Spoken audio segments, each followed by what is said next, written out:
today we are going to be doing something that I feel like I really haven't seen anything about this.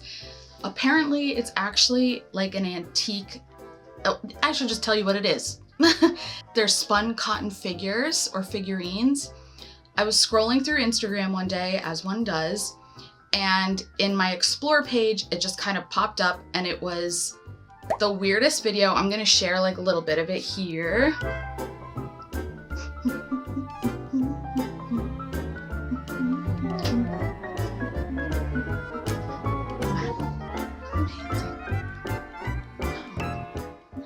I saw that and I was like, I really want to do that.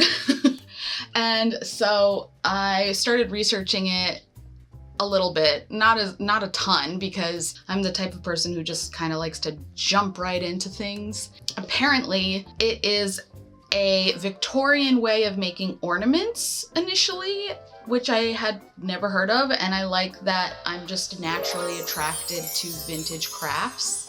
It must be like a past life thing. I mean, it makes sense if it's a past life, because then you would be, you know, vintage, it would be. So I just thought the idea was really cool and I wanted to give it a shot. All you really need is cotton, glue, brushes, and like tinfoil for the armature underneath, or like wire for the armature underneath if you want. I think this one I'm gonna do the little doggies of like my Pomeranians that I drew. And I want to make them into little figures because I feel like that would be pretty simple. So I think I'm gonna give it a shot. We're just gonna jump right in, but I do need to buy materials for it. So we're gonna go to Joann's and get the materials. Let's do that first. But first we are gonna get something to drink from Scooter's, which is like a coffee place, because I'm kind of craving like a matcha. I brought the boys. They know what's going on already. The pup cups, not sponsored. Ooh, yummy pup cup. Oh gosh, you've made a mess already. Oh no. This was a bad idea. Oh no, boy.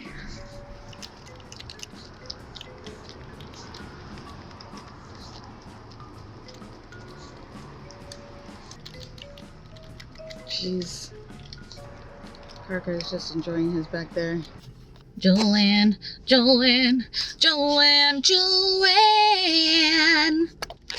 gonna make that joke every single time and you can't stop me. Oh, everyone hard with my blush today. Damn. That's what I get for putting blush on in the dark. I didn't turn the light on in my bedroom this morning. Anyway. Oh gosh. We're at Joann's. So we're gonna get the items that we need. Let's go. 1 dog, 2 dogs, 3 dogs. These are so cute. Oh, those are glasses. Oh my gosh. This is so cute. This was the cotton batting I originally got, but as I'll explain later, I did end up returning this one and I got a different one, but you'll see later which one I got. Glue.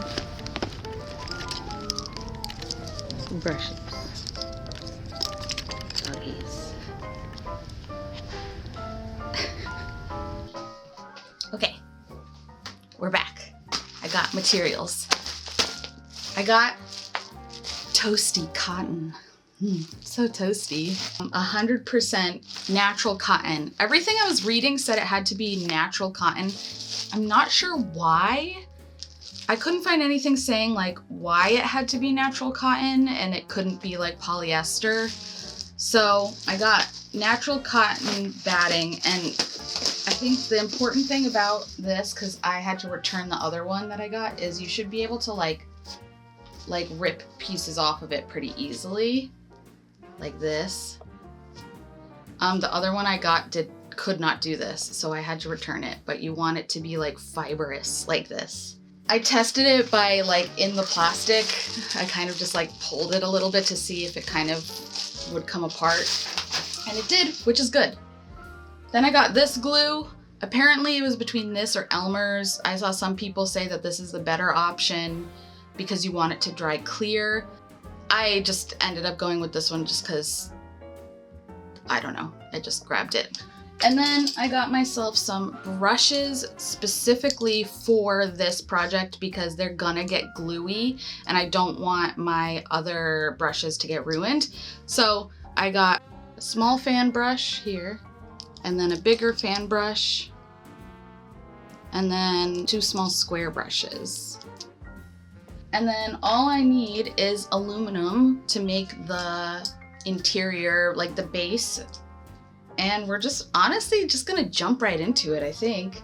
It seems easy enough. Once you put the glue on, you pour the glue into like a little cup and you just paint it on. So that's what we're gonna do. I'm gonna go get a cup and I'm gonna put the glue in it and then I'm gonna get aluminum foil and I'm gonna take you into top-down mode. Top-down mode, let's go. For supplies, we have aluminum foil, my references, brushes, a container for glue and water, and we're just gonna jump right into the aluminum foil bit. I'm basically just making a very, very basic shape, and since these dog designs are so simple, I really just need to make some sort of warped circle shape. And then I added just little leggies just to have some sort of leggy support. So all you really do is just crunch down the aluminum foil into the shape that you need. The vague shape.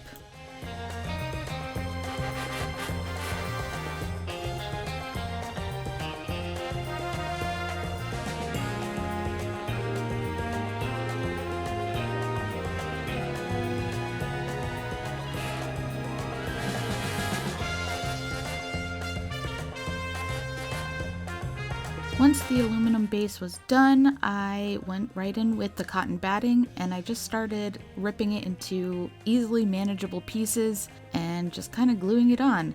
I noticed that the video I watched, they made it with like fabric or fibrous material as the underside, which I guess makes sense because the glue would stick to it better, but this ended up working once I got all of the pieces on the aluminum foil and glued them all together. Then it kind of held its shape, but it was a little tricky getting them all to stay initially.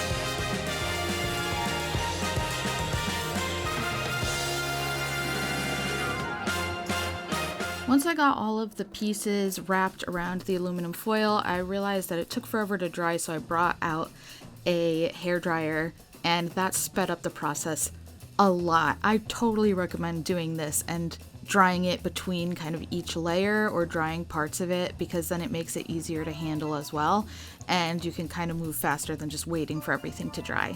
I also realized that the front legs were a little too short, so I decided to cut out a chunk of this batting and then roll it up into a ball and then kind of wrap it in other cotton and then put it on the front. That way it would add some more length to the legs, and then you just kind of glue it all on.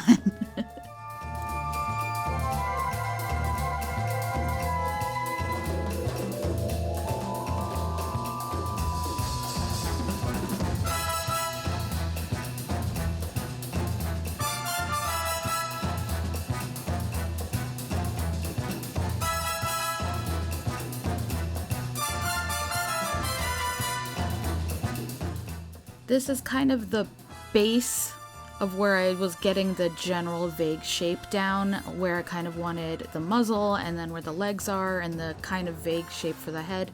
And then I figured at this point I could kind of start building up parts and defining features like the ruff around the neck and the pants around the legs, which is funny enough is the proper terminology for the extra fluff that is around the dog's legs. It's also kind of tricky first figuring out how you're going to go about doing this, but once you get the hang of it, it kind of all falls into place. You really just layer things with strips of cotton, and anything that you want to fill out, you put more strips down, and you use the glue to kind of sculpt it into the shape that you want it to be, and then you use the edges of the brushes to define parts and add lines and everything. It's an interesting process, and I feel like you could also make more definition with clay tools, but currently I was just doing it with a brush. I also found that applying the glue and putting your base pieces down was easier with the square brush, and then when you wanted to get a softer edge or like a softer overall vibe, you would use the fan brush. That's just what kind of worked for me, but it might be different for other people. But yeah, I kept kind of shifting between the fan brush and the square blunt brush.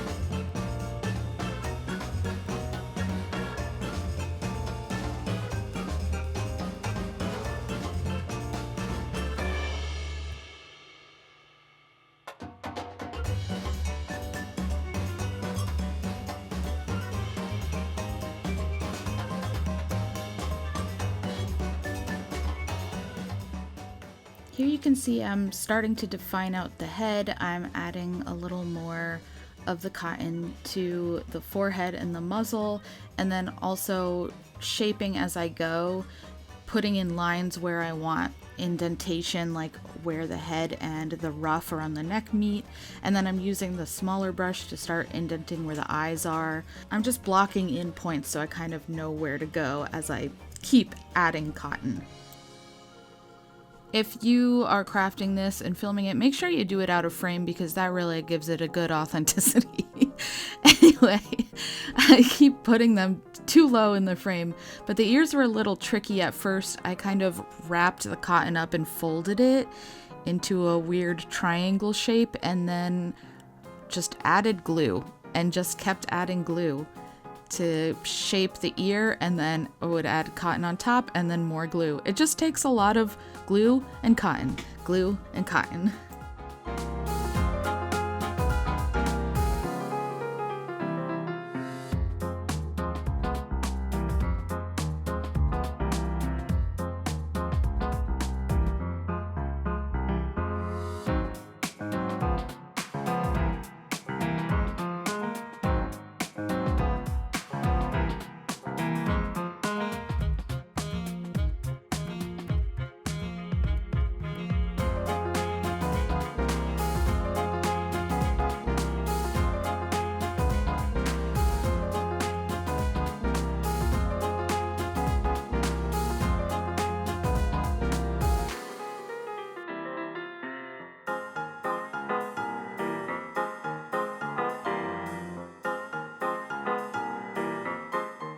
Remember, the more cotton you add, the thicker it gets. So around the ears and around small spaces, I added very minimal amounts of cotton and built it up slowly because I didn't want to add too much and then it be too thick to work with.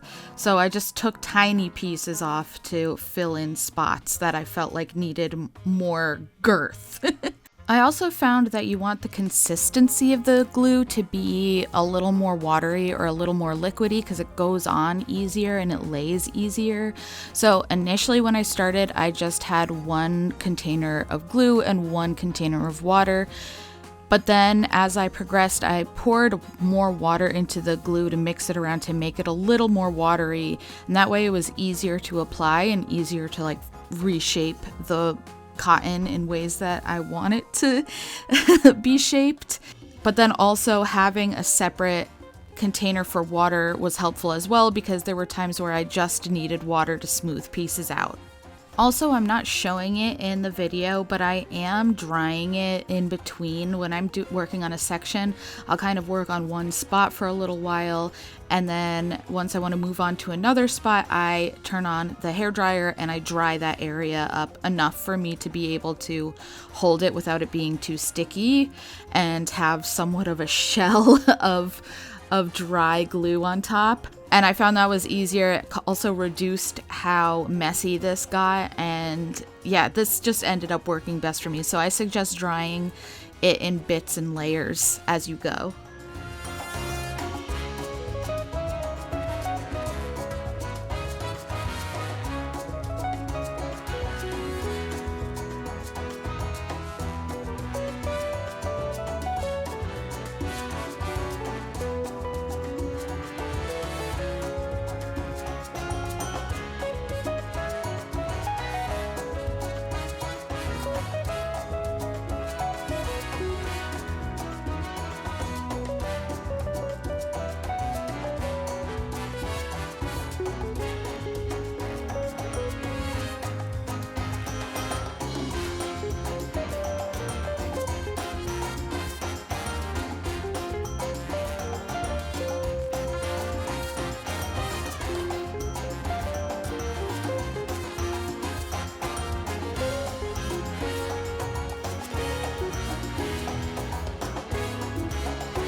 For the tail, I wanted the tail to be very wispy, so what I decided to do was make a general vague shape with the cotton and then glue the base down by the butt and then just kind of coat the rest in glue, but not like overly so, just so that it had a glue cast, and then use the brush to also shape it in a way that I felt looked kind of tail-ish, like a fluffy tail.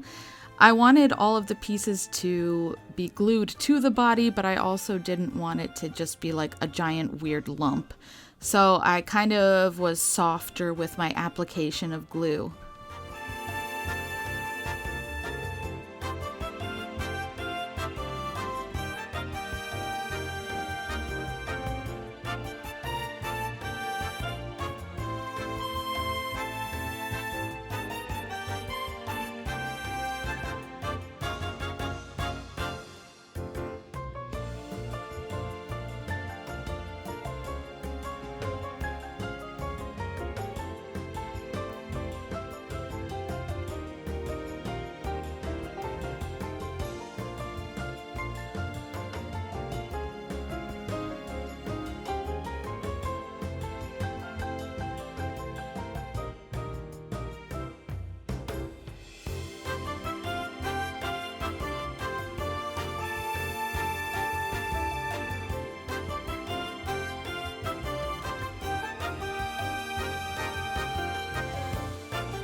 As I got more of a defined shape for the ruff around the neck, I started using the glue and the edge of my brush to add in defined texture and just shape the ruff to make it look like it's swirling around the head more. I wanted to add these like layer pieces, or like make it look like the fur is a little layered or stacked on top of each other by adding these texturing lines throughout the whole circular fur around the face. At this point, I also really started defining the forehead and the muzzle more. I added just more cotton right at the forehead and where the muzzle and the head meet, as well as trying to make some space for the eyeballs, or where the eyeballs were gonna go. Just takes layering small pieces of cotton and glue over and over and over again.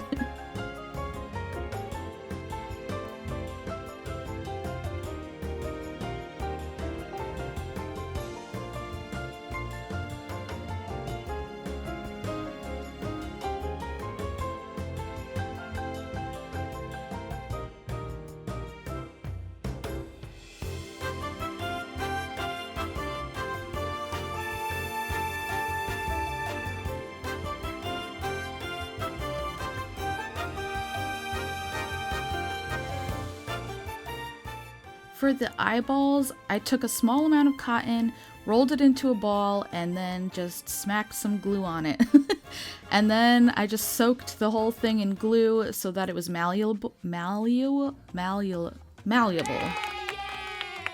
And then just used my brush to kind of paint in where I wanted to define the difference between where the eye was and the forehead.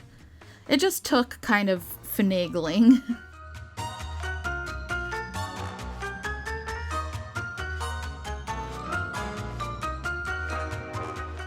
At this point, I think I was set. I'm pretty happy with the overall shape and everything, and there wasn't any like glaring issues to me, so I decided I was gonna move on to painting. It is the next day. I worked on that late into the night, so I decided I was gonna paint the next day. So I got my gouache paints and my paintbrushes, white acrylic paint, and my paint palette, which is covered in paint, and I end up cleaning it off later. But the first thing I wanted to do was just lay down a layer of white and just kind of even everything out.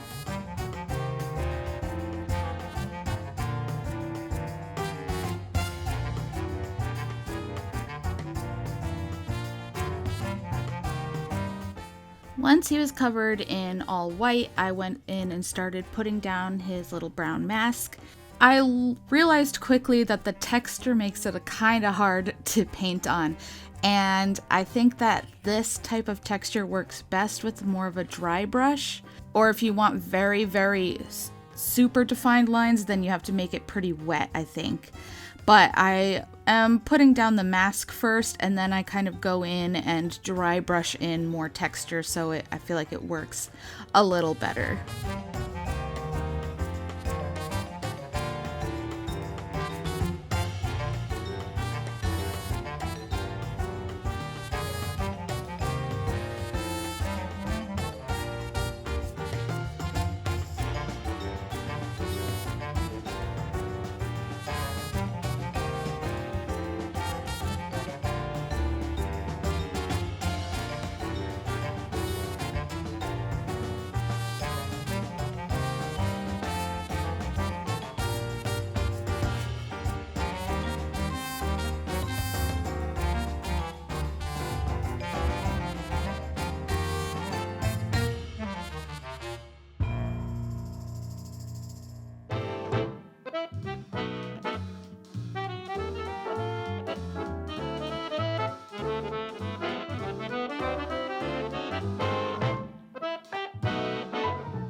Then I started adding in the lighter part of his little chocolate mask, since his color is technically a chocolate and tan, so I'm adding in the little tan part.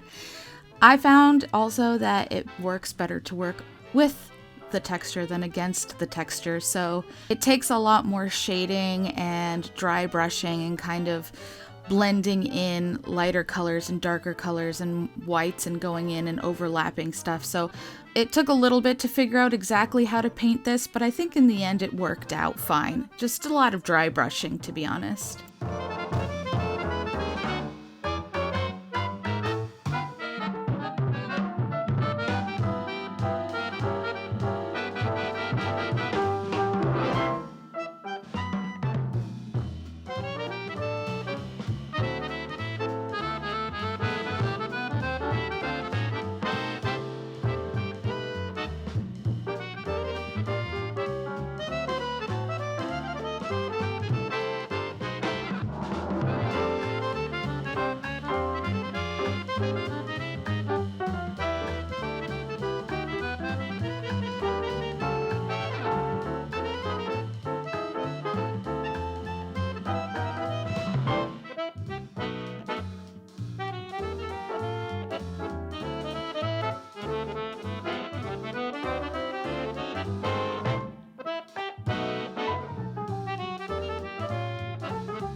I hope you enjoyed that wonderful and beautiful unfocused footage.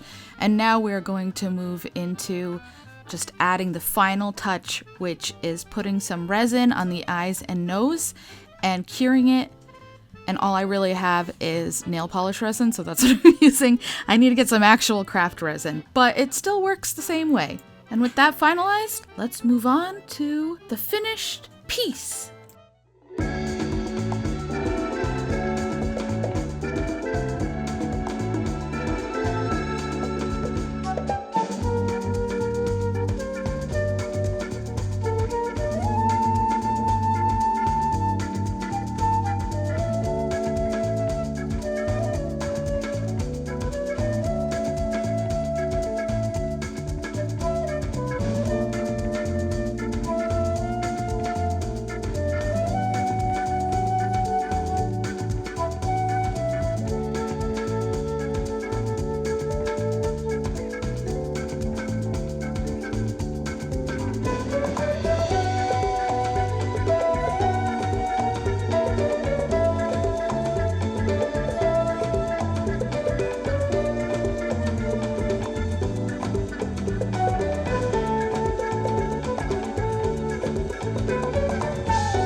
Good boy.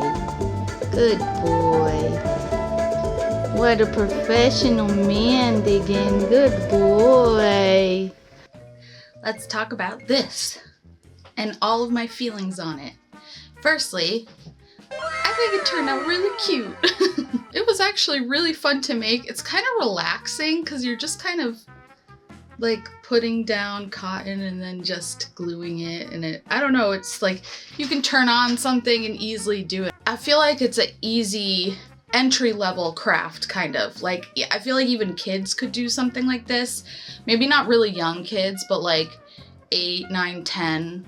I feel like doing something like this would be fun as long as you have kind of like a base made for them already. But yeah, this is like actually pretty easy. I think, I don't know, maybe I'm wrong, but I actually enjoyed it. And then even when I was waiting for things to load, I started on another one. It's fun. I don't know, I like doing it.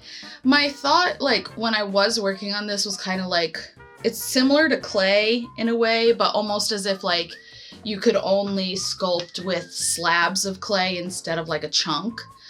I was thinking like, why would you do this if you could just work with clay? But this apparently is an old Victorian craft, so I guess it's done because it's like an easy, not everyone has clay, but I'm sure you could find cotton and glue. Even if you had cotton balls and glue, like you could do this essentially. So it's like easier to do with like the materials that you have around the house, is like you're more likely to have those materials versus clay. They used to do this for ornaments, like Christmas ornaments, and it's pretty light. Like it's a light, it's not heavy, so I could see how it would work for Christmas ornaments. You know, it's hard enough, like you can't really like crush it. Like I'm sure I could crush it if I put enough force on it, but like if you dropped it or something, it wouldn't break or shatter. I want to do more of these.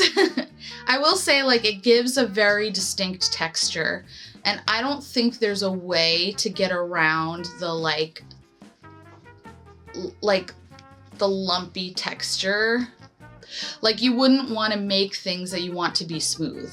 Almost like paper mache, kind of. I would say that this is closer to paper mache. I don't think you'll ever not have this type of texture.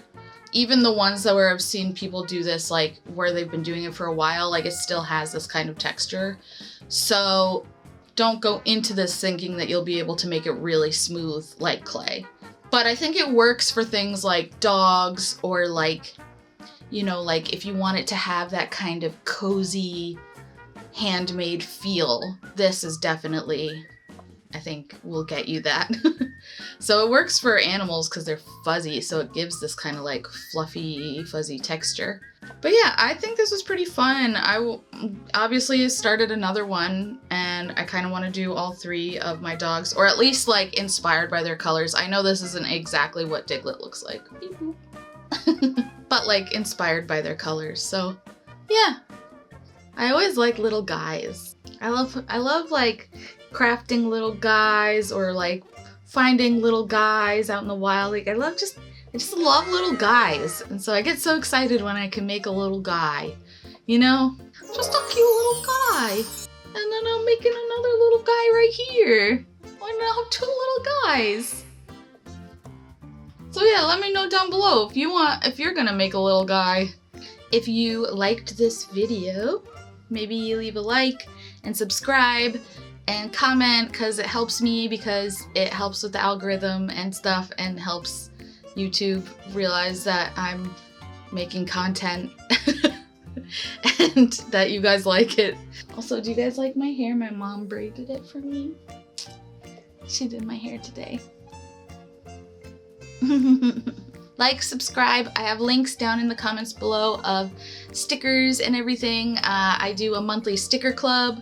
So every month I send out new designs and new stickers.